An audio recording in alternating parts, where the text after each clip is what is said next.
Assalamualaikum warahmatullahi wabarakatuh. Sini ada sedikit pengumuman lah. InsyaAllah lepas pada kita baca Quran, habis kita ni belajar Quran ni, ada jemaah kita yang bernama Nur Salbiani binti Abu Umar yang akan ke umrah, berangkat ke Mekah lah. Jadi insyaAllah lah lepas pada kita baca Quran ni ada doa selamat untuk Puan Nur Salbiani, yang untuk dia kita baca doa selamat untuk beliau berangkat ke Mekah. Dalam lebih kurang habis tu kita baca saatnya lah doa selamat ni, ada memang khas untuk orang nak ke ni lah, ke Mekah insya-Allah. Dan jemaah-jemaah kita kalau ada yang lain nak ke Mekah juga pun kita doakan juga sekali ya. Al-Fatihah. أعوذ بالله من الشيطان الرجيم بسم الله الرحمن الرحيم الحمد لله رب العالمين الرحمن الرحيم مالك يوم الدين إياك نعبد وإياك نستعين اهدنا الصراط المستقيم صراط الذين أنعمت عليهم غير المغضوب عليهم ولا الضالين Amin. Jadi insyaAllah kita sambung pembelajaran kita pada muka surat 562 dan surah Al-Mulk pada ayat yang ke 9. Nanti kita dah habis dah ayat 8. Ayat 9 562 juzuk 29 surah Al-Mulk. Okey, kita baca sama-sama. A'udzu billahi minasy syaithanir rajim.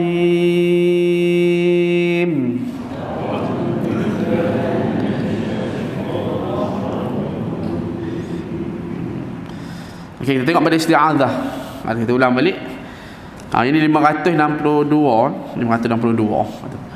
Isti'adzah yang mana kita buka. Okey, ikut saya. Dia ada dua. Ni kita ada dua ni lah, dua cara. Yang pertama kalau kita sebut dalam bahasa kita punya sebutan Nusantara kita. Qiraat kita Nusantara. Kalau dia buka dalam Arab. Okey, kita sebut dua-dua. Kita sebut yang kita punya dulu, bahasa lebih kurang dalam Nusantara punya sebutan huruf kemudian kita sebut dalam Arabiah punya. Okey, buka. Dia boleh baca dua. Kalau kita tengok macam kalau kita baca a'udzu billah. Tapi kalau Arab kita buka a'udzu billah. Okey, kita cuba dua. A'udzu billah. Okey, kita buat dengan bahasa Arabiah. A'udzu billah. Itu dengan itu kita boleh buat dua wajah lah. Dua-dua tu tak ada masalah. Tapi jangan sama sangat. A'udzu billah. Itu dia punya lorat utara lah. Kita punya lorat tu kita muncung, dia jadi tebal. Kat situ berat, ada punya sifat dia al-infitah, dia buka. Tapi bila kita dia jadi berat, dia jadi tebal. Jadi tebal tu dia panggil tu dia panggil dah sifat tafkhim ataupun sifat al-isti'ala pada huruf tu kan, dia tebal. Tak sesuai lah dengan sifat dia. Jadi dia buka itu lebih cantik lah. Kemudian a'udzu billah, huruf ain dengan za pendek lah. Za pendek ni kita gigit lidah. Zubillah. Baru kata kita punya maksud dia, kita minta perlindungan dari Allah, kita mohon perlindungan dari syaitan yang direjam kan. Zubillah, jangan zubillah zai. Zai ni ada dia apa, bunyi zai dia ada desiran z. Gigit lidah. A'udzu billah minasy syaitan. Syai dan lin. Syai berat. Huruf yang muncung, mulut kita, bibir kita kena muncung, itu dipanggil huruf yang berat. Dalam bahasa Arab dia thaqil ataupun dipanggil al-itba', sifat dia muncung. Okey, sekali lagi kita ulang. A'udzu billahi minasy syaitanir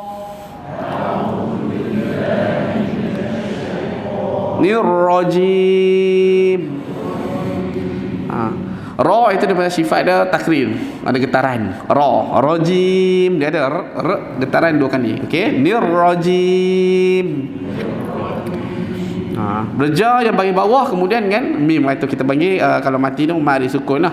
Jim, tapi kalau kita tengok setengah tu kita baca nirrajim, jim. Rejim buka. Jim, bagi jelas lah. Yang penting dia ada buka sifat yang pada rajim di baris bawah itu. Roja kita tengok sebut ja. Jadi ada 2 jenis rajim ni. Ada yang mana baca dalam keadaan yang ada sedikit tekanan, dia ada angin keluar sedikit. Tapi kalau kita punya dalam Arabiah dia sebut ja, dia macam tidak ada angin kan. Tapi kalau kita ja, dia ada satu sedikit angin yang keluar. Okey, kita sebut yang 2 wajah. Yang pertama kita sebut huruf jim, kita punya yang ada bunyi sedikit macam angin yang keluar, tapi dia bukan sifat angin lah. Itu kerana tertahannya sifat huruf jim tu, tertahan macam mana kita nak sebut tu, suara kita tu tahan keluar ja. Lepas tu dia lepaskan. Kerana tu ada sedikit bunyi macam angin. Okey, kita sebut huruf ja. Ja ja ja. Itu dia kita baca hembusan sikit, tapi bukan hembus. Itu pun boleh diterima juga, tapi jangan terlalu keluar angin banyak. Bila angin terlalu banyak dia jadi sifat hamas. Ada sifat yang berangin lah. Kita buat yang keras ni. Ja ja ja ja. Buat yang angin sikit. Ja ja ja. Hebat jemaah kita boleh keras. Boleh keluar terus bunyi 2 wajah. Okey, kita tekankan. Ja ja. Ja ja. Ja ja ja. Ja ja ja. Dia ada 2. Satu Arabnya ja, dia bunyi kesat. Bunyi dia tak ada angin. Tapi dia letakkan sikit, dia punya lidah tu letak di atas langit sikit. Macam tu. Ja. Tapi kalau kita di bawah sikit, ja. Dia ada satu ruang yang akan keluar huruf jim tu, keluar angin lah. Itu 2 wajah yang diperbolehkan. Tapi kalau kita terlalu angin banyak sangat, a'udzubillahi minasyaitonir rajim, dia terlalu keluar angin banyak pun tak boleh lah. Jadi salah sifat, bersalahan dengan sifat asal tu. Dia jahar tapi dia keluarkan angin tu jadi hamas pula sifatnya. Okey, kita tengok pada bismillah tu. Sekali lagi. Bismillahirrahmanirrahim.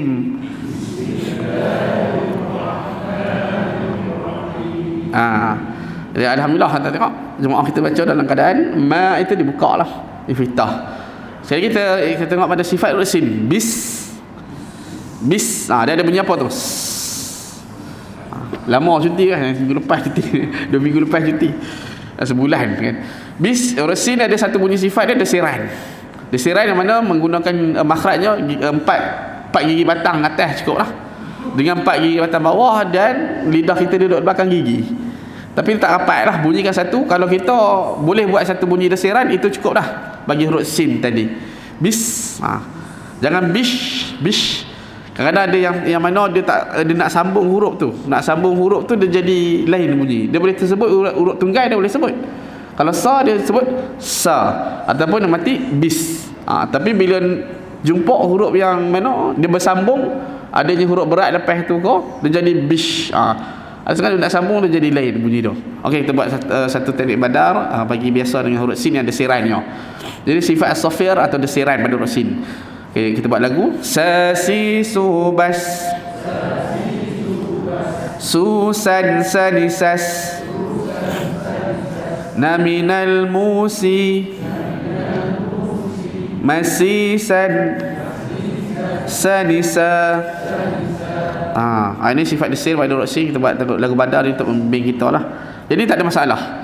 Rata-ratanya semua boleh sebut lah. 4 batang gigi atas dan 4 batang gigi bawah paling kurang untuk kita hasilkan satu bunyi sifat desiran. Adik-beradik dia ada 2 lagi adik-beradik dia. Ni sama yang makhraj kata. Sama yang makhraj itu huruf sa, kemudian huruf, kalau yang huruf sin dia ada angin yang keluar itu. Okey, kita hembuskan dia sekali jadi huruf sin. Sebut sekali lagi sa. Okey, kalau kita tahan apa? Bunyikan desiran saja dengan suara yang kuat, dia akan jadi huruf za. Zai. Za. Sama, makhraj sama, tapi dia desiran dia sama. Okey, buat okey, buat desiran pula. Desiran zai. Tahan apa? Itu dalam macam sayap lebah macam tu. Kemudian kita keluarkan suara yang deras. Huruf zai dia tak ada angin lah. Kalau sin dia ada angin, dia akan keluar hembus, itu hamas. Tapi huruf zai dia tidak ada sifat tidak ada sifat hamas, dia jahar. Bunyi dia jahar ni nyaring lah, tidak ada angin. Okey, sebut za. Tu adik-adik dia yang kedua. Yang ketiga dia sama juga sin.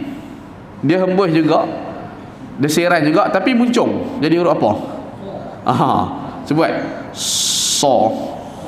Sin tadi so. Dia tiga beradik lah huruf tu, dia makhraj yang sama. Ada kata sifat dia serai kurang, itu bermakna kita kurang dari segi sifat dia. Kalau kita nak menilai huruf-huruf kita yang kita baca, kalau makhraj salah, totally salah lah. Bawah 50%, kira 40% gagal dalam mana. Contoh huruf za pendek dengan zai. Huruf za yang pendek dia sebut huruf zai, tukar. Itu dah salah terus. Tapi kalau sifat tadi dia sebut sa, sin, tapi dia tak ada desiran, dia kurang sikit bunyi sa, ataupun dia muncung so. Bunyi so dia macam utara punya lorat, itu dia tak bagi salah makhraj, tapi sifat yang salah. Sifat dia tak bertempatan. Jadi kat situ kalau 100 maka dari segi satu huruf tu kita nilai lebih kurang. Kalau sifat dia desiran kurang, mungkin 70% dia kita bagi dia punya makah dalam sebutan huruf tu sahaja. Huruf tu dia lulus dah, makhraj cantik, tapi dia ada lorat utara. Lorat utara ni dia panggil sifat. Sifat dia daripada buka dia jadi muncung sedikit. Jadi orang yang baca macam ni betul ke dia punya batal kat kalau contoh sembahyang Fatihah adalah kita ikut. Batal tak kita? Ikut dia, ataupun dia batal tak? Sifat huruf salah, tak batal lagi. Dalam rukun dengan itu masih lagi makhraj dia jaga, sifat dia yang salah itu tak jadi masalah lagi. Dalam 70% je kita nilai dia, 70% lah maka kat situ, kerana ada sifat yang kurang. Ini dalam rukun selalunya Fatihah. Sebab ada orang tanya, ustaz macam mana kalau dia baca lorat utara kita ikut? Tengok pada lorat tu, kalau makhraj kena lulus. Makhraj ni susah nak salah, susah nak salah. Tapi sifat ni memang mudah untuk salah. Tapi kalau sifat salah tak ada masalah.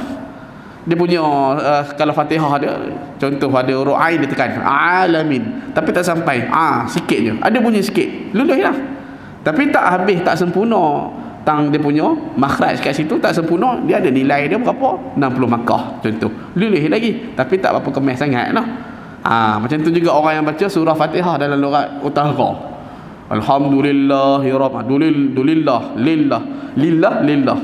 Lepas tu dia baca ham, lepas tu buka, tapi dia baca buncung.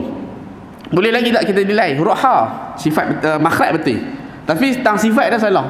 Sifat tang mana? Patut dia boleh ha, tapi dia ha. Itu kita nilai dia sifat dia salah. Sifat mana 70% makah dekat situ ke 60%. Lulus atas bawah, atas pada 50 lulus. Kira boleh tak ikut dia semayang? Boleh. Sebab dia makhraj dia betul, sifat dia yang kurang sedikit. Tu. Ini kita nak nilai, sebab tu kita tahu kat mana makhraj dengan sifat, baru kita boleh nilai kita punya sebutan itu okey ke tak, kan? Huruf-huruf yang ada dalam ni lah, yang dalam Quran, huruf hijaiyah dalam Quran. Okey, kita tengok pada sin tadi bismillah itu. Okey, bismillah. Millah ni yang mana lam dibaca tarkik atau nipis, lam tidak dibaca tebal kerana mim di baris bawah. Hirrahman. Ni kalau Arab kata Hirrahmanirrahim, tapi kalau kita Melayu Hirrahmanirrahim. Ma. Okey, kita buat Melayu dulu. Ma. Okey, buat Arab ma. Itu tukar. Bismillahirrahmanirrahim. Melayu. Itu Arab dah. Saya dengar Arab sangat. Kita buka, kita muncul sikit ma tu. Bismillahirrahmanirrahim. Okey, Arab kita buka ma tu. Bismillahirrahmanirrahim. Ma dengan ma dia buka. Nir. Tu beza tu. Kalau nir rahim dia boleh juga, masih lagi betul makhraj dia, cuma dia ada tailor dia. Ada yang baca nir rahim, ada baca nir rahim. Ada dua tu tak ada masalah lah, cuma yang cantik je nir rahim. Itu betul-betul dalam kita punya makhraj, kita punya sifat dalam bacaan kita. Okey, itu dalam bab isti'adzah dengan bismillah tu kita dah cantik dah kemas. Kita ulang balik. Setakat ni saya dengar jemaah baca semua kemas. A'udzubillah sampai bismillah tu dah lulus lah. Okay, kita masuk pada ayat yang ke 9. Okay. Qalu bala qad ja'ana nadhir.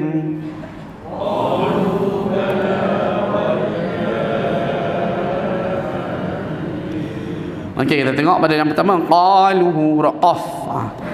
Muncung. Dia muncung dia dah 60% saja. Jangan qa tapi qa. Had dia kita kata kopi. Ingat tak? Kopi o. Kopi o ke kopi o? Ada orang sebut kopi o kat ustaz tu. Ada belajar tu. Kita belajar yang lepas tu. Kopi o, dia kopi o. Dia a dia punya. Qalu. Raqa mana tekan daripada dia ka dengan qa satu makhraj lah, dekat berada dengan dekat dengan nak tekak belakang ni. Dia dekat kawasan kita punya panggil kat sini apa tanamu tu. Saya ingat dalam dia punya bahasa dia ada 15 tempat kan, peti suara, epilotis, macam-macam. Atau kita kata kat sini je lah, senang. Kita tekan qaluhu. Cantik. Okay, kita buat yang berat punya. Muncung nak tahu kesalahan kita kena buat salah, tahu kita tahu beza salah dengan betul. Qaluhu. Okey, kita buat yang tebal. Qaluhu. Jadi kalau qa dia panggil sifat dia itibak dia muncung sangat 80% dia jadi berat. Tapi kalau qalu baru dia kata tebal. Sifat dia tebal. Kalau kita qalu muncung dia jadi berat. Tu. Raqa yang ni biasanya ada setengah orang yang sebut dia bunyi qa. Dia tak boleh pergi. Dan sebab apa? Sebab rongga dia bahagian ni dia ada licin sikit bahagian tekak. Tambah-tambah subuh macam ni kan. Pagi-pagi memang inilah keren kita bahagian rongga. Atau kita aktifkan dia dengan kita tekankan lebih pada awal huruf sebelum kita baca. Okey. Qalu bala. La kita dah buka dah. Di mana makhraj huruf la? La mana kita lam huruf lam lah. La mana kita letak hujung lidah di belakang gusi. La. Okey, cuba kita sebut letak kat belakang gigi kapak. Kat gusi depan. Bunyi dia lain tau dengan kita lencong. Dia huruf la ni sifat dia inhiraf. Bahasa Arab dia inhiraf ni lencong. Lencong apa? Lidah kita lencong ke tepi. Macam tu. Dia kena tak kat gigi belakang gigi taring. Okey, kita buat la biasa dulu. La biasa kita letak kat atas ni. Ini sifat lah, sifat. Dia tak ada masalah lah. Yang penting dia kena bahagian dia hujung lidah letak di kawasan gusi yang hampir pada langit. Kalau kena mana-mana bahagian gusi yang hampir pada langit, kira la tu dah lulus dah. Lulus lah. Tapi kalau nak cantik dia panggil masuk sifat dia yang tunggal itu inhiraf lencong, letak di tempat yang betul. Gusi di langit dekat dengan gusi tu mana bahagian dia? Kat gusi gigi kapak tu ke kat gusi gigi taring. Kena kat taring baru tepat dia punya sifat dia. Kena kat kapak kita boleh nilai lulus dah. Kan makhraj lulus. Tapi kita sifat dia tak sempurna, dia jadi dapat 70% maka situ. Tapi kalau kita letak la itu jadi dalam makhraj Arabiah betul, boleh dapatlah 90 makah. 90 ke 80. Okey, mula-mula kita buat Melayu dulu. Kita biasanya kita letak kat belakang gigi gusi kat atas ni. Kita letak la. Itu sifat dia buka ni. Bala ke bala? Bala. Jangan bala. Le dia buka sangat pun dia jadi lorat parik. Gitu. Jadi lorat lain pun dia jadi lain pula bunyi dah. Kan? La buka macam tu je. Kita letak kat gusi atas dulu. La. Okey, cuba kita letak kat gusi bahagian gusi belah kanan atau kiri taring. La. Qalu bala. Qalu bala. Bala. La. Boleh. Itu dah cukup. Dengan sifat dia inhiraf lencong. Atau kita nilai 80 makah. Kita buat lagu Badar biasa. La li lubal. Lulan ladilal. Naminal muli malilan ladila. Itu ruklah yang mana sifatnya inhiraf lencong lah. Kita letak di taring. Baru kita kata tepat dalam boleh dapat 90 lah. 90 kita orang Melayu kan, orang Arab kan. Nak dapat 100 tu mungkin orang Arab boleh lah dapat. Kita ni 90 boleh. Sebab benar kita selalunya kita letak kat belakang gigi gusi. Okey, teruskan. Qad ja'ana. Okey, kalau kita baca qad, ini qa kita dah tahu dah sifat dia tebal masuk dah. Qad. Okey, kat mana huruf dal makhrajnya? Qad. Hujung lidah letak kat gusi. Ingat, dia huruf dal ni ada 3 beradik. 3 beradik juga. Dia sifat huruf ni selalu macam tu, dia 3 beradik ke 2 beradik. Kan, makhraj. Okey, huruf dal letak di gusi.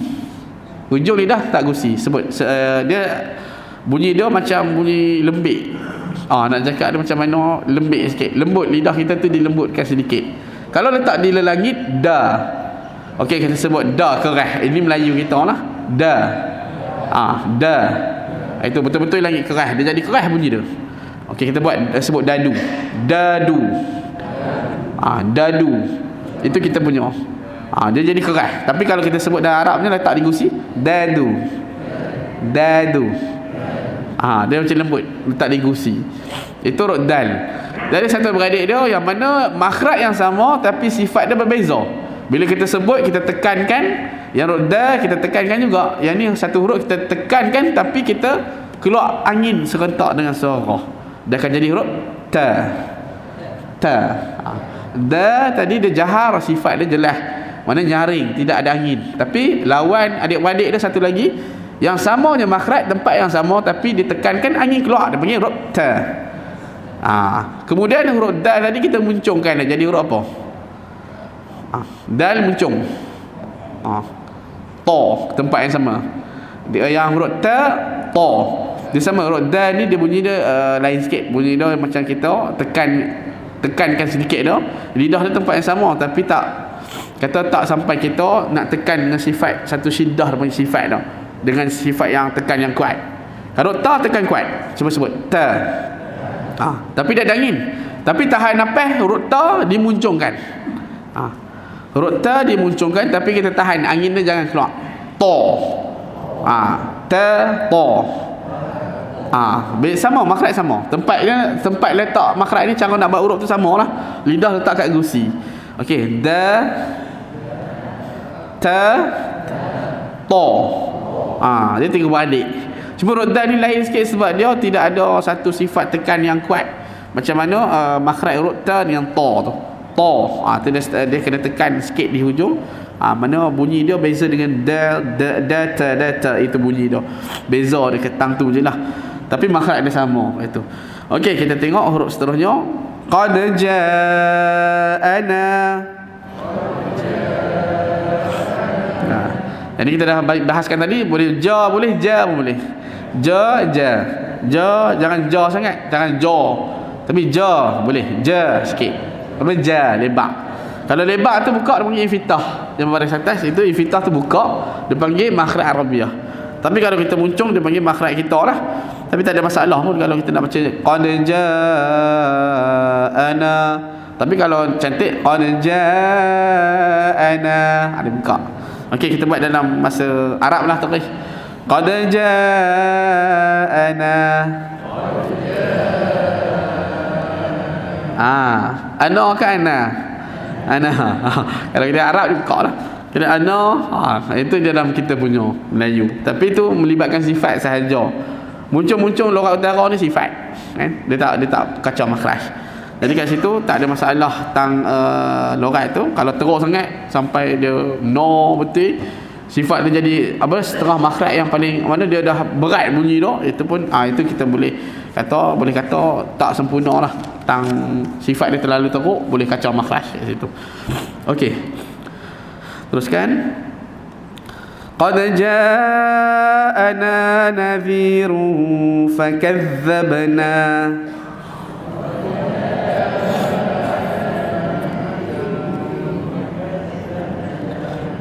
Roja kalau kita tengok dalam hukum tajwid ni dia panggil mat wajib 4 rakaat lah. Nadhiru rona sama juga la dengan na satu adik beradik. Dia 3 beradik huruf makhraj yang sama. Okey, sebut 3 beradik ni. Tadi kita dah sebut 3 beradik huruf desiran. Lepas tu 3 beradik huruf yang letak kat gusi. Yang ni 3 beradik yang hurufnya letak di langit. yang dekat dengan gusi. Yang sama juga huruf dia adalah na, nun. Tapi makhraj dia ada keluar ikut hidung. Lepas tu bunyi dia lain sikit dengan huruf yang mana adik-beradik dia lain. Ni adik-beradik dia memang jauh lain bunyi. Makhraj sama, tempat nak sebut tu sama. Lidah letak dekat dengan gusi, dekat dengan lelangit awal, lelangit atas ni. Lelangit awal dekat dengan gusi.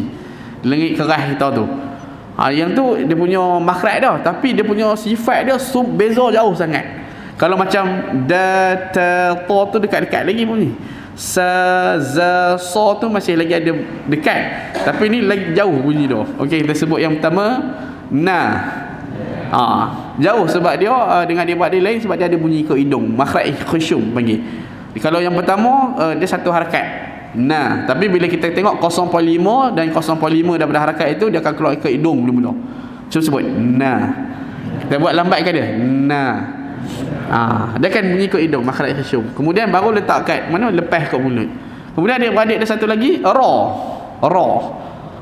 Lain jauh. Ra tu dia ada satu getaran. Tempat sama juga, hujung lidah letak di lelangit dekat dengan gusi, tapi dia ada getaran, dia kena getak. Okey, ra. Ni nak bagi kita latih getaran ra. Adapun kalau kita sebut ra 2 kali getak cukup. Ra. Lepas tu muncul pula dia tebal. Muncul 60% kadar dia tebal. Tadi na jauh kan, jauh sangat dengan ra, tapi makhraj dia sama, tempat nak bina huruf tu. Sifat apa pula dengan nun tadi, dia guna hidung, tapi ra ni pula dia ada getaran dan dia muncungkan sedikit kerana tebal. Kemudian satu lagi adik-beradik dia yang kita sebut tadi, la. Letak hujung lidah letak kat tempat yang sama juga, kawasan lelangit yang dekat dengan gusi, tapi dia lencongkan di belakang taring. La. Okey, sebut la. Na. Ra. La. Tiga-tiga tu adik-beradik, tapi sifat yang lain. Sifat yang pertama kita tengok, yang pertama makhraj pada huruf nun dari hidung. Kemudian adik-beradik satu lagi, dia punya makhraj dia sama juga, tapi tak ada ikut hidung. Cumanya yang membezakan dia ada getaran dengan bunyi dengan muncung tebal. Kemudian la, lencong pula lidah. Jauh dia punya sifat adik-beradik dia lah. Okey, teruskan. Fakadzabna. Huruf fa ni huruf fa. Di mana makhraj? Macam mana cara kita nak membina huruf fa? Abang macam mana cerita? Abang cerita macam mana nak abang dia kata huruf fa menggunakan bahagian gigi atas, dikenakan bahagian bibir bawah. Berapa batang paling kurang gigi atas? 4. Senang. Semua 4. Huruf sin 4, huruf fa 4. Kalau dia tak ada satu, tengah-tengah tak ada gigi, jadi tak huruf fa dia. Ada orang boleh buat kan? Ada ustaz pernah tengok. Dia gigi tak ada satu, tapi dia boleh buat. Macam mana cara dia, nanti dia punya ni lah, dia punya kemahiran dia, kepakaran dia. Ni makhraj ni sebenarnya dia bimbing saja kan? Bimbing nak bagi menghasilkan bunyi tu kan, bimbing. Tapi kalau orang dia ada cara dia sendiri, tak ada masalah tentang makhraj tu. Bunyi dia sama dengan yang mana, yang betul-betul yang kita nak tu dah, huruf tu. Ada orang yang mana ada shin, ada sha. Huruf shin kata sha. Yang betul-betul contoh kata kita sebut sha. Tapi kalau ada orang yang gigi geraham ni tak ada, banyak gigi-gigi ni cabut dah. Tinggallah 4 batang depan, 4 batang bawah, ataupun 6 batang atas, 6 batang bawah. Dia muncungkan macam nak bunyi sha tu macam sha. Cara dia macam tu. Kalau dia buka sha memang tak dapat. Bunyi dia bunyi memang bunyi bukan shin, sha lah. Jadi dia muncungkan sikit. Dia nak cover gigi dia yang tak ada tu. Sha. Boleh terima tak? Boleh terima. Sama, dia ada bunyi tafasyi itu, semboran dia. Macam huruf tadi yang kita huruf fa, macam tu juga. Kalau dia tak ada gigi salah satu batang daripada gigi atas ataupun bawah, kemudian dia buat fa dengan cara dia sendiri yang dapat menghasilkan bunyi sama dengan huruf fa yang kita nak, maka makhraj sifat dia, makhraj dia lulus lah. Walaupun dia punya teknik lain. Teknik dia lain. Sebab ada orang baca yang dengan ustaz, dia punya huruf ta. Ta kita tak kat gusi. Ta, tapi dia gigit lidah. Ta. Bunyi ta. Dia gigit lidah. Memang tak boleh betulkan lah. Tapi bunyi dia sama dengan ta yang tak gerusi. Tak apa, kita lepas. Maknanya dengan cara dia sendiri, bunyi makhraj tu dia dapat hasilkan bunyi sifat huruf sempurna dengan makhraj dia. Makhraj dia sama dengan sifat dia. Tak ada yang lain. Maka lulus. Ada setengah tu dia tak boleh tak gerusi jadi lain. Lepas tu dia gigit. Ustaz pernah tengok lah, dia tak kat gusi dia jadi lain bunyi tu. Sebab mungkin gigi dia besar. Gigi atas dia besar sangat kot. Lepas tu dia jadi lain. Lepas tu dia gigit. Gigit lebih cantik. Tak apalah, kita kekalkan macam tu. Dengan cara dia nak sebut ta tu. Okey, huruf fa macam tu juga. Fa sifat dia hamas iaitu berangin. Okey. Gigit bahagian bibir, gigi atas kenakan bahagian bibir bawah. Jadi dalam makhraj Melayuiyah pun ada juga. Dalam bahasa kita ada huruf F. Dia tak ada masalah. Ada huruf yang tidak ada dalam bahasa kita, ada huruf yang ada dalam bahasa kita. Yang tak ada bahasa kita tu yang kita kena tekan, kena asahkan dia lah. Kita tak jumpa lagi huruf tu antara huruf qa, huruf la tadi kan dia lencong. Okey, huruf fa kita buat dagu badar. Fa fi fu baf. Cantik. Fu fan fani faf. Na minal mufi. Mafifan fanifa.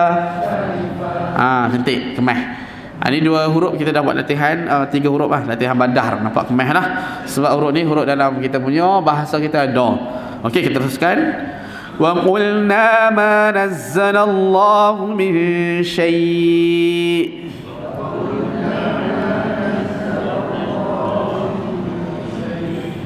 Yang ni dalam kita punya dia panggil sifat lah. Wa qul, kena wa lembut. Sebut wa qulna. Qul. Huruf lam tu kalau kita tengok wa qulna, qa berbaris depan kan. Kita tengok dengan lam yang mati. Adakah lam yang mati tu dia ikut dengan huruf qa tadi? Adakah dibaca wa qulna ataupun wa qulna? Mana betul? Ini Ustaz tanya. Ini kita buat dua. Yang pertama Ustaz buat wa qulna. Yang kedua Ustaz buat wa qulna. Mana betul? Satu ke dua? Dua betul. Dua tu betul. Sebab apa? Sebab lam kalau mana dia mati dan sebelum dia qa yang berbaris depan, dia tak akan terpengaruh huruf sifat dengan huruf qa tadi. Qa tu jadi berat dan jadi muncung kan. Dia muncung. Tapi lam tu tak muncung. Kita baca surah An-Nas kan banyak qul a'u. Adakah dibaca qul a'u ke qul a'u? Qul huwallah ke qul huwallah? Qul huwallah. Qul huwallah. Dibuka. Jadi ringan sikit huruf lam. Qul huwallah. Adakah baca qul huwallah? Berat. Bunyi dia beza. Tapi itu sifat lah. Tak, kalau kita muncung qul huwallah pun dia tak bawa pada kesalahan yang besar. Kerana bukan perubahan dari segi makhraj kan. Lam tu betul lah, tapi sifat dia lam yang mati dia tidak boleh muncung, tak boleh jadi tebal. Tapi kita buat tebal juga. Jadi kat situ persen kita bagi berapa? Kalau baca qul huwallah 70% je, 60% maka. Tapi kalau baca qul huwallah jadi kita bagi 80 ke 90%. Lam tu kita bukakan dia. Jadi yang ni huruf wa, kita tengok wa tu wa qulna, wa lembut, lin sifat dia. Qul lencong. Okey, ma nazzalallah. Okey, buat Melayu punya ma. Okey, ma nazzalallah. Okey, Arab kita buka ma nazzalallah. Melayu ma nazzalallah. Lallah. Kalau Arab lallah. Dia beza buka dan tak buka je. Jadi itu dia punya, kita punya dalam kita punya qiraat Nusantara kita, dia baca bunyi dia lain sikit, tapi betul juga. Dua-dua tu betul. Kalau orang baca, kalau kita nak semak bacaan orang sama dia betul ya tentak. Kita nak ada setengah tu dia dah belajar kan. Kita tengok pada makhraj dia, makhraj. Kalau makhraj dia salah baru kita kata, abang kata yang ni kena betulkan betul-betul. Tapi kalau sifat dia macam tadi kan, ada beza Melayu dengan Arab bunyi-bunyi dia. Tu tak ada masalah. Sebab qiraat kita pun qiraat yang diiktiraf juga. Bahasa kita Nusantara ni ada juga di tanah Arab yang bunyi macam kita punya baca. Dia ada, sebab qiraat ni bukan dia kata satu saja. Yang Rasulullah iktiraf ni ada yang mana yang ulama mengiktirafkan. kan. Ikut pada negeri-negeri ada 12 yang dia punya induk kan. Kemudian ada lagi besar lagi sampai berbelah kata, ikut pada tempat masing-masing. Macam di belah India Allah dia bunyi Allah dan Allah, itu dia punya qiraat dia punya bacaan cara dia pun. Nama Allah ni macam tu, dia ada dua bentuk, dia boleh baca Allah, boleh baca Allah kan. Allah ni dalam dia punya qiraat daripada sana, jadi kita baca dalam keadaan qiraat kita Allah kita baca, kita tak bolehlah baca Allah kan. Itu dia punya perbezaan, tapi itu tak jadi masalah kan. Kalau macam sifat dia tak jadi masalah lah kalau berubah tu, tapi kena betul lah kan. Kita nak baca, nak elok lah kalau boleh, nak dapat macam yang hampir pada Rasulullah dengan lahjatul Arabiyah lah, dengan bahasa yang mana bahasa Arab, yang logat Arab dia. Okey, teruskan. Ma nazzalallahu zai, sifatnya apa tadi? Bunyi desiran. Adik-beradik desa, yang ni zai bunyi dia. Okey, kita buat lagu Badar. Zazizu baz Zuzan zanizaz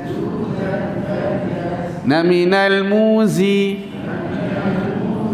Mazizan Zaniza. Bila huruf dalam Quran dia ada huruf yang bertindih atau syaddah, dalam bahasa Arab huruf yang berganda. Ma nazzalallah, jadi bunyi dia tak sama dengan huruf yang satu, yang tunggal. Macam kalau tak ada sabdu bunyi dia ma nazalallah kan. Tapi kalau sabdu dia jadi macam tekan dan panjang sikit desiran dia. Huruf tu dia akan bunyi panjang sikit sebab dia bertindih. Ada dua huruf dalam tu. Yang pertama ma naz, kemudian zalallah. Mula-mula yang mati, huruf sabdu ni dia ada dua dalam tu. Yang pertama huruf yang mati, kemudian dia berbaris atas. Okey, kita sebut panjang huruf za itu memang bunyi dia lebih tekan dan sedikit panjang daripada huruf yang biasa. Daripada kalau tak ada sabdu jadi ma nazalallah kan, nazalallah dia sikit. Tapi bila sabdu ma nazalallah, kita cuba ma nazalallah, tapi buat tak ada sabdu ma nazalallah. Jadi kita tak ambil dalam ayat ni lah, kita ambil contoh ayat yang lain kan. Di Quran mana kalau belajar makhraj macam tu lah, kita sebut, kena sebut kan, yang mana nak beza, yang salah kena sebut, yang betul pun kena. Yang salah ni untuk kita nak tahu kita punya tahap kesukatan kita dalam bacaan tu. Kita nak nilai selama ni kita baca yang macam mana. Kalau yang betul okey lah. Itu cuma dalam logat tu tak ada masalah lah, kita boleh pilih. Okey, min syai'. Dalam Quran kita ada warna merah kan. Warna merah tu dia boleh wakaf, kotak merah tu wakaf. Jadi kalau kita wakaf kat situ syai' jadi lin, lembut. Bila syai' itu lin, tapi bila kita wakaf ada hamzah belakang kita matikan jadi mad lin. Itu dia beza tu. Kalau lin, kalau mati jadi mad lin. Okey, nun yang mati berguna shin, warna ifaq. Ifaq ni dengan idgham dia beza lah. Ifaq ni kita sembunyikan huruf tu, maknanya kita bunyi dengung sebahagian dan huruf tu sebahagian lagi. Contoh dengung 2 rakaat. Bunyi nun yang mati, kemudian masuk pada syai', dia pisahkan bunyi dengung dia. Mi syai'. Sekali lagi ikut Ustaz. Mi syai'. Dia asing-asing dengung dengan huruf yang masuk. Dengung dia beza. Tu ifaq. Kalau idgham tu bunyi dengung dia terus huruf yang kata yang nun tu dia masuk terus dalam huruf tu. Itu beza idgham, dengung idgham dengan dengung ifaq. Dengung ifaq ni dia beza, yang mana dengung separuh dengan huruf yang kita nak baca. Macam min, nun tu dia bunyi tapi separuh daripada dengung tu, kemudian kita masuk, kita baca syai', separuh yang lain.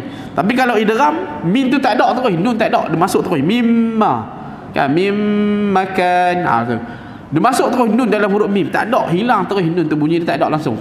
Tu idgham. Kalau ifaq ni dia dengung dia lain, dengung dia separuh-separuh. Okey, kita teruskan. Berapa minit lagi? Lagi 4 minit.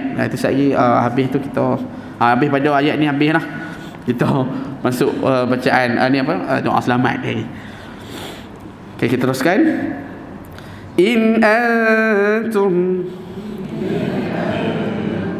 nun yang mati kemudian berjumpa dengan hamzah. Kalau dalam Quran kita dia dah bagi siap-siap, nun tu dia tak ada warna, mana izhar, jelas lah.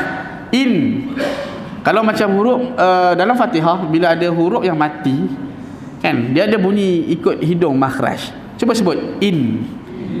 Rasakan tak? Last kali ada bunyi hidung tu dalam satu, lebih kurang dalam satu harakat. Tapi kalau dia dengung pula, kita matikan dia jadi penuh 2 rakaat. Sebab tu kalau kita baca Al-Fatihah, nun tu ke apa huruf mim yang belakang tu semua kita kena ada sikit bunyi dengung sikit. Lebih kurang dalam 0.5, 0.7 rakaat hingga ke 1 rakaat. Ataupun 0.5 rakaat hingga 0.8. Alhamdulillahirabbil alamin. Sikit. Jangan baca Alhamdulillahirabbil alamin. Panjang pula. Dia jadi sabdu. Kalau kita ada langsung Alhamdulillahirabbil alamin. Langsung tak alamin. Langsung tak ada nun. Jadi kadang kena dengarkan huruf belakang tu biar macam kita nak bagi sifat dia, makhraj dia sempurna. Sebab nun dia panggil huruf yang bunyi kat hidung tu bukan sifat, makhraj. Makhraj dia makhraj hidung. Dia kena guna hidung juga. Kalau orang sesama macam bagi kita ke sedung nak sebut huruf nun sumbat, huruf nun. Huruf nun tu sumbat, dia jadi huruf macam dal. Inna jadi idda. Dia jadi macam tu. Dia makhraj. Itu bukan sifat. Kalau mana kita tak gunakan hidung, dia akan bersalahan lah dengan sifat tu. Okey, kita teruskan. Antum. Perasan tak ifak dia bunyi lain? Macam ifak dia macam mana? Jadi sebahagian tu huruf nun yang bunyi, yang mana warna hijau tu, nun tu yang mati tu dia bunyi. Kemudian masuk ta, dia asingkan. Dengung pada huruf ifak tu, huruf nun tu dengung ada. Kemudian masuk huruf ta, dia dah berubah masuk huruf ta tu. Bunyi antum. Anda kata kalau idgham ni dia jadi atum. Dia turut atum. Nun tu tak ada. Tu idgham, beza. Tapi idgham yang kita belajar yang ada warna merah kan. Kalau warna merah dia bagi idgham lah dalam Quran kita. Ni dia huruf nun, kalau idgham nun tu hilang terus. Tapi kalau ifak nun tu dibunyi, masih lagi ada nun tu bunyi, kemudian huruf berubah pada huruf yang selepas dia lah, ta tu. Okey, illa fihi. Lam macam mana tadi kita lencongkan lidah balik. Illa fihi. Illa ke illa? Ada orang baca, ada baca illa. Bunyi illa. Illa fi, illa fi, illa. Jangan kita baca illa, lencong. Okey, dha kat geraham kanan. Dha letak di kanan geraham. Ataupun kiri. Da. Ataupun da. Dha muncung dia berat. Dhalla. Okey. Dhalla liba. Dhallal kabir. Kalau kita baca dhalali, kita makhraj kita Melayu dhalali kabir. Okey, ikut. Okey, Arab lebarkan dhalali kabir. Ra nipis ke tebal? Kabir ke kabir? Buka nipis kerana ra yang mati dan sebelum dia huruf mat, huruf ya. Sebelum dia huruf ba yang membaris bawah, maka dibaca nipis ra. Jadi sampai sini sajalah kita punya bacaan. Sadaqallahul azim.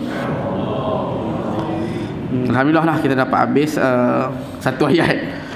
Walaupun satu ayat tapi berbagai huruf yang kita dapat. Sebenarnya sama tu, kita ulang balik tu kita ingat balik. Cuma ada beberapa yang Ustaz tambah lah. Kerana kita tingkatkan kita punya makhraj dan sifat.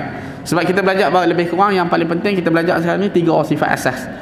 Sifat tu lebih kurang ada 6 ke 7. Kadang-kadang satu huruf dia ada 7 sifat. Kadang-kadang satu huruf dia ada 6. Yang kita belajar tu hamas jahar, itu yang asas. Angin dan tak ada angin, satu dengan iftitah, buka. Baru 2 sifat yang asal. Dari sifat yang mendatang dan sifat yang tunggal lah. Sifat yang tunggal dengan sifat yang berlawan. Yang lawan hamas jahar. Kemudian yang mana lencong tu sifat tunggal, desiran tunggal. Dia tak ada lawan. Macam hamas lawan jahar, buka lawan dia muncung. Macam infitah tadi, lawan dia dia panggil infitah, lawan dia itibak, berat. Itu 2 sifat asas yang kita belajar. Itu yang 2 sifat tu sebenarnya kita dah pegang cukup dah. Sifat-sifat lain dia bukan, dia macam tak berapa, bukan yang penting lah. Ini sifat asas yang penting sebenarnya. Okey. InsyaAllah kita teruskan dengan bacaan doa selamat bagi jemaah umrah kita ini, jemaah kita yang nak menunaikan umrah pada Nur Salbiani. Al-Fatihah. أعوذ بالله من الشيطان الرجيم. بسم الله الرحمن الرحيم. الحمد لله رب العالمين الرحمن الرحيم مالك يوم الدين إياك نعبد وإياك نستعين اهدنا الصراط المستقيم صراط الذين أنعمت عليهم غير المغضوب عليهم ولا الضالين آمين. Bismillahirrahmanirrahim. Bismillahirrahmanirrahim. Alhamdulillahi rabbil alamin wassalatu wassalamu ala asyrafil anbiya'i wal mursalin Muhammad wa ala alihi wa sahbihi ajma'in. Ya Allah, sesungguhnya kami memohon kepadamu segala sebab yang boleh membawa kami mendapatkan rahmat-Mu dan segala kepastian mendapatkan keampunan-Mu, terselamat daripada mendapat dosa dan berbahaya mendapat syurga, serta terselamat daripada api neraka dan memperoleh keampunan pada hari perhitungan. Ya Allah, janganlah kami dibebani dengan satu dosa sekalipun, melainkan Dikau mengampuninya, dan tidak tertimpa akan kami sebarang kerunsingan, melainkan Dikau meleraikannya. Tidak dibebani hutang, melainkan Dikau menjelaskannya. Tidak sebarang hajat dari diri kami, sama ada hajat yang mengenai hal-hal dunia atau akhirat, melainkan Dikau tunaikannya. Mohon limpah rahmat-Mu jua ya Allah, Tuhan sebaik-baik yang memberi rahmat. Ya Allah, sesungguhnya kami memohon kepadamu kebaikan dan ketakwaan di dalam perjalanan bakal umrah kami ini, dan semoga ia merupakan amalan yang Dikau redha. Ya Allah, permudahkanlah urusan dan beban di dalam perjalanan mereka ini, dan jadikanlah ia seumpama perjalanan yang dekat. Ya Allah, Dikau adalah penjaga di dalam perjalanan, khalifah, wakil pengganti diri mereka terhadap keluarga dan harta benda mereka semasa ketiadaan mereka. Ya Allah, lindungilah mereka daripada kesukaran dalam perjalanan, daripada keadaan yang mendukacitakan, dan daripada keburukan tempat kembali terhadap apa yang berlaku pada harta dan keluarga mereka. Dengan nama Allah yang melancarkan perjalanan ini, sesungguhnya Tuhanku Maha Pengampun lagi Maha Penyayang. Apa yang ditentukannya adalah hak Allah untuk menentukannya. Ya Allah, berikanlah kami keselamatan dan kesihatan, dan juga pada orang-orang yang melaksanakan ibadah umrah, orang-orang yang berziarah, dan para musafir dari kalangan umat Nabi Muhammad SAW melalui darat, laut dan udara. Jauhkanlah ya Allah, jauhilah kami dan Nur Salbiani binti Abu Umar dari kejahatan orang-orang yang zalim. Kami mohon kepadamu ya Allah, semoga menjadikan perjalanan mereka perjalanan yang penuh dengan segala kebaikan, tanpa ada satu pun keburukan yang terdahulu dan yang akan datang. Sesungguhnya Dikau Maha Kuasa atas setiap sesuatu, dan hanya Dikau yang layak memperkenankan doa dengan rahsia firman-Mu yang hak. Sesungguhnya Allah yang mewajibkan kepadamu Al-Quran, wahai Muhammad, sudah tentu akan mengembalikan Dikau kepada apa yang Dikau ingini dan cintai. Ya Allah, jadikanlah umrah mereka umrah yang makbul, dan usaha amal mereka usaha amal yang diterima oleh Allah, dan dosa-dosa mereka dosa yang diampunkan, dan amal kebaikan mereka yang diterima, serta pekerjaan yang tidak akan menghancurkan atau merugikan. Ya Allah, elakkanlah kami dan mereka daripada segala bala bencana, wabak, penyakit, dan jauhkanlah daripada kami dan mereka dari perasaan was-was dengan kurniaan-Mu dan kemuliaan-Mu. Wahai Tuhan yang mempunyai kebesaran dan kemuliaan, ya Allah, selamatkanlah dan peliharalah mereka dan apa saja yang bersama mereka, dan sampaikanlah hajat mereka dan apa saja yang bersama mereka. Ya Allah, selamatkanlah dan peliharakanlah mereka dan apa saja yang bersama mereka, dan sampaikanlah hajat mereka dan apa saja yang bersama mereka.